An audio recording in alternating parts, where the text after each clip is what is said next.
Now let's consider Book 4 and 3 different chapters, 3, 4, and parts of Chapter 5. These are titled, Of the Extraordinary Restraints upon the Importation of Goods of Almost All Kinds, of Drawbacks, that's 4, and 5, of Bounties. For the most part, I'm trying to do one video for each chapter, but these chapters have a lot of scattered material. I think parts of them aren't that interesting, and they also have a lot of mistakes, so I'm going to cover these 3 all together. Just to come right out and say it, these aren't actually my favorite parts of Wealth of Nations. They're some of my least favorite parts. In these chapters, you'll find a lot of particular observations about England and France and the trade between those two nations. This is applying Smith's general insights before. There is one interesting part where he notes that actually, in principle, England and France ought to be very strong trading allies, even though they were not during Smith's time.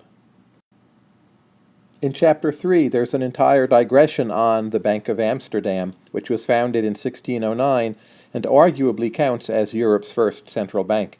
This section again shows Smith to be a keen observer of detail, and I think also you can read it as Smith having some sympathies for an idea of a national central bank.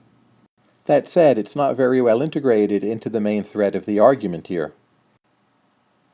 In Chapter 4, Smith is basically arguing that drawbacks are okay.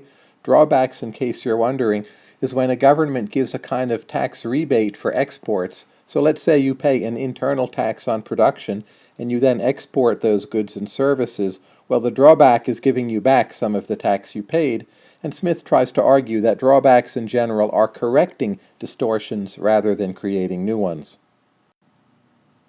Most of Chapter 5 is about bounties or export subsidies, and here Smith is really doing a lot of analysis.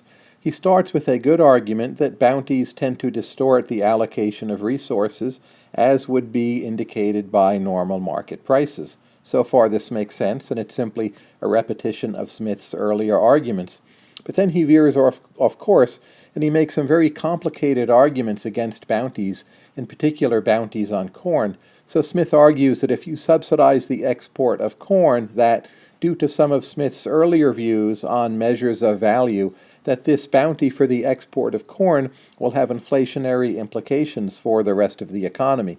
There's then an even more complicated argument where Smith argues that this will make it more difficult to export other commodities and harm the economy in general.